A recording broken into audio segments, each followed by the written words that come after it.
Hello friends, நம்ம favourite சீரியலில் அடுத்து என்ன சுவாரஸ்யமாக நடக்குதுன்னு பார்க்குறீங்க. இந்த ரேணுகா, அதாவது ரேணுகான்னு நமக்கு எல்லாருக்கும் தெரியும். ஆனால் சுடர்ன்றது நம்ம ஒரு சிலருக்கு மட்டும்தான் தெரியும். அந்த சுடர் இப்போ என்ன பண்ணுறா அப்படின்னு சொல்லிட்டு பார்த்தீங்கன்னா,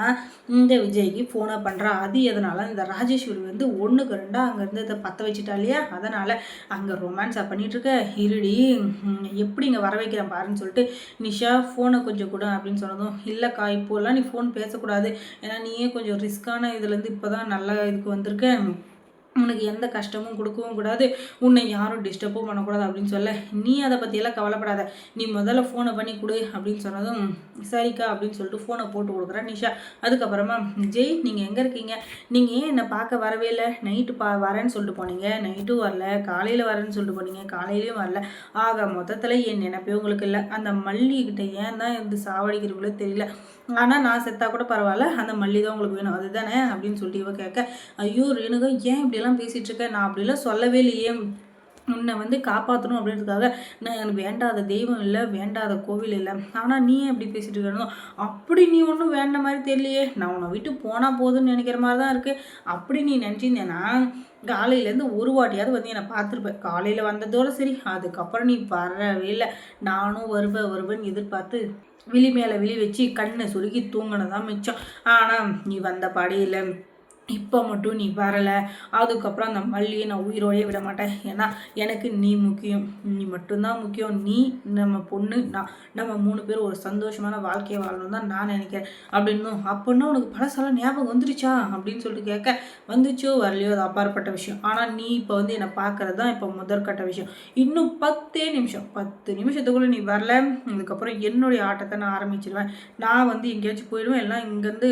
10th ஃப்ளோர்லேருந்து கீழே வந்து நான் தற்கொலை பண்ணிக்கினாலும் பண்ணிக்குவேன், இல்லாட்டி அந்த மல்லியை உயிரோடே விட மாட்டேன் அப்படின்னு சொல்ல, ஐயோ அப்படியெல்லாம் எதுவும் பண்ணிடாத நான் வரேன் அப்படின்னு சொல்லிட்டு அழுதுகிட்டே வராரு. ஐயோ என்னடா இவ இப்படி பேசிட்டாலே அப்படின்னு சொல்லிட்டு, ஆனாலும் ஒரு சந்தோஷம் ஒரு பக்கம் இருக்குது.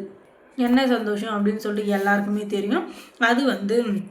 இந்த ரேணுகாவுக்கு இப்போ பழசெல்லாம் ஞாபகம் வந்துச்சு அப்படின்னு சொல்லிட்டு, ஆனாலும் டாக்டர்ஸ்கிட்ட கன்சல்ட் பண்ணால் அவங்க என்ன சொல்கிறாங்கன்னா, என்னதான் அவங்களுக்கு பழசெல்லாம் ஞாபகம் வந்தாலும் அவங்களுக்கு அதிர்ச்சி தர மாதிரி ஏதாச்சும் விஷயமோ, அவங்களுக்கு அதிர்ச்சி கொடுக்குற மாதிரி ஏதாச்சும் ஒரு சம்பவமும் நடந்தால் மறுபடியும் அவங்க பழைய நினைவு எல்லாத்தையும் இழக்கிறதுக்கு வாய்ப்பு இருக்குது, அதனால் அவங்களுக்கு அதிர்ச்சி தர மாதிரி எந்த ஒரு விஷயத்தையுமே அவங்கக்கிட்ட பேசவோ அவங்க முகத்தில் காட்டவோ எதுவும் கூடாது அப்படின்னு சொல்ல, எனக்கு பிடிக்காத விஷயம் அப்படின்னா அது மல்லி தான், மல்லி என் கண்ணு முன்னாடி வரவே கூடாது அப்படின்னு சொல்லிட்டு ஃபஸ்ட்டு கண்டிஷனாக அதை தான் சொல்கிறா. அதுக்கப்புறம் மல்லின்ற பேரை நான் காதால் கூட கேட்கவும் கூடாது, அவள் முகத்தை பார்க்கவும் கூடாது அப்படின்னு சொல்லிட்டு இவ சொல்ல, உடனே விஜய் இருந்துக்கிட்டு, அது எப்படி மல்லி வந்து இத்தனை நாளும் உன்னை நல்லபடியாக பார்த்துக்கிட்டா, அவளை எப்படி நம்ம வீட்டை விட்டு போன்னு சொல்ல முடியும், அவளை எப்படி நீ பார்க்காம இருக்க முடியும் அப்படின்னு சொல்லிட்டு விஜய் கேட்க, உடனே இந்த நிஷா அப்படியே ஏதோ இவ தான் பெரிய பில்டப் ராணின்ற மாதிரி டிங் எங்கிட்டு ஓடி வரா. அவள் வந்து என்ன சொல்கிறான்னா, என்ன மாமா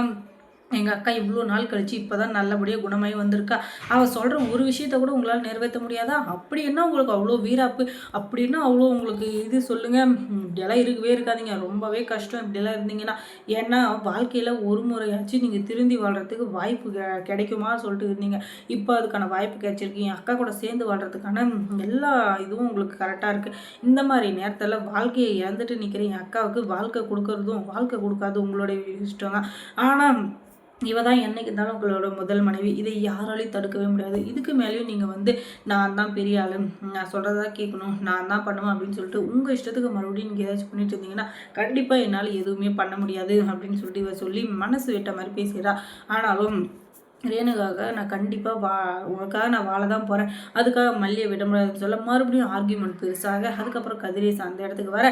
மாப்பிள்ளை இத்தனை நாளாக என் பொண்ணு வந்து ஏதோ ஒரு சுயநிலைவு இல்லாமல் இருந்தால் இப்போ ஒரு நல்ல இதுக்கு வந்துட்டா, அதுக்காக நான் வந்து நீங்கள் அவள் கூட வாழணும் அப்படின்னு சொல்லிட்டு நான் அவங்கள கட்டாயப்படுத்த விரும்பலை, ஆனாலும் அவளுக்காக அவள் இன்னும் கொஞ்சம் க்யூர் ஆகிற வரையும் அவள் கூட இருந்தீங்கன்னா எனக்கு கொஞ்சம் சந்தோஷமாக இருக்கும், வயசான காலத்தில் நானும் கொஞ்சம் சந்தோஷமாக இந்த மாதிரி இருக்கும், எனக்கு வந்து உயிர் பிச்சை கொடுக்குறதும் கொடுக்காதும் உங்கள் கையில் தான் இருக்குது அப்படின்னு சொல்லிட்டு கதிரேசன் பெரிய வார்த்தையை பேசுகிறார். உடனே இந்த விஜய் இருந்துக்கிட்டு, ஐயோ அப்படிலாம் பேசாதீங்க, கொஞ்சமாச்சும் யோசிச்சு பாருங்கள், மல்லியை நான் எப்படி கைவிட்ட முடியும், உங்கள் பொண்ணு இறந்துட்டா அப்படின்றது தெரிஞ்சதுனால தான் என் பொண்ணுக்காக மல்லியை நான் கல்யாணம் பண்ணேன், இப்போ அவன் மேலே நான் உயிரியே வச்சுருக்கேன், ஆனால் அவளை விட்டுட்டு வான்னு சொன்னால் நான் எப்படி விட்டு வரேன் சொல்லுங்கள், கொஞ்சமாச்சும் நீங்களே யோசிச்சு பாருங்கள் அப்படின்னு சொல்லிட்டு சொல்ல, எனக்கு எல்லாமே புரியுது, இருந்தாலும் நீங்களும் எங்கள் நிலைமையை புரிஞ்சுக்கணும் அப்படின்னு சொல்லிட்டு வாக்குவாதம் பயங்கரமாக போயிட்டே இருக்குது. அதுக்கப்புறம் நம்ம மல்லி சீரியலில் என்ன சுவாரஸ்யமாக நடந்திருக்கும் நீங்கள் தெரிஞ்சுக்கணுன்னா நம்ம சேனலை சப்ஸ்கிரைப் பண்ணுங்கள். தேங்க்ஸ் ஃபார் வாட்சிங்.